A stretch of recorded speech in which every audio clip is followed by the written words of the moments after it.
রোববার সকালে পররাষ্ট্র উপদেষ্টার সঙ্গে বৈঠক করেন যুক্তরাজ্যের ভারত প্রশান্ত মহাসাগর বিষয়ক প্রতিমন্ত্রী Kathleen West.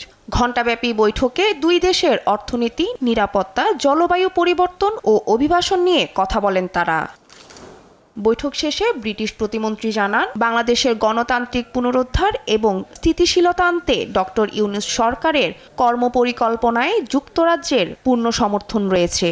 We know that the interim government in Bangladesh has committed to restoring peace and order, ensuring accountability and promoting national reconciliation.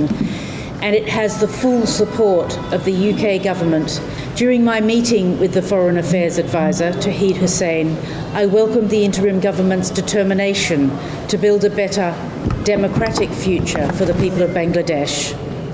And as we have a very strong, steadfast friendship with the people of Bangladesh, we want to build the strong partnerships. পরে এই নিয়ে সাংবাদিকদের মুখোমুখি হন পররাষ্ট্র উপদেষ্টা। জানান, নির্বাচনের প্রস্তুতি সহ গণতান্ত্রিক পুনরুদ্ধার প্রক্রিয়া সম্পর্কে প্রতিমন্ত্রীকে অবহিত করা হয়েছে। না, দেখুন, আমি যদি বলি যে নির্বাচন নিয়ে তাদের কোনো আগ্রহ নাই, তাহলে তো এটা সঠিক কথা বলা হবে না। অবশ্যই তারা জানে, কিন্তু তারা আমাদের সাথে কোঅপারেট করতে আগ্রহী। তারা বরং জানতে চেয়েছে যে কীভাবে তারা আমাদেরকে সহায়তা করতে পারে।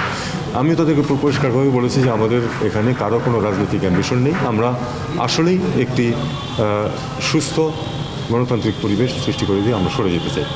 এটাই আমাদের লক্ষ্য। তাতে করে যেটুকু সময় লাগে এখনও আমরা স্পষ্টভাবে জানি না, কারণ কতগুলো কমিশন কাজ করছে, তাদের রিপোর্ট দেখ, তারপরে আমরা বুঝতে পারবো যে আসলে কত তাড়াতাড়ি আমরা আসলে এই কাজটা করতে সক্ষম হব। প্রশ্নের জবাবে তিনি জানান, চিকিৎসার জন্য বেগম খালেদা জিয়ার যুক্তরাজ্যের ভিসা প্রক্রিয়া সম্পন্ন হয়েছে।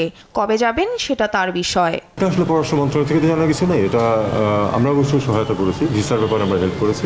আমরা চাই যে উনি যেতে পারুক, কারণ ওনার চিকিৎসা হোক।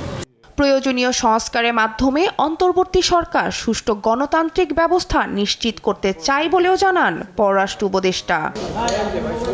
শিউলি রায়, দেশ টিভি, ঢাকা।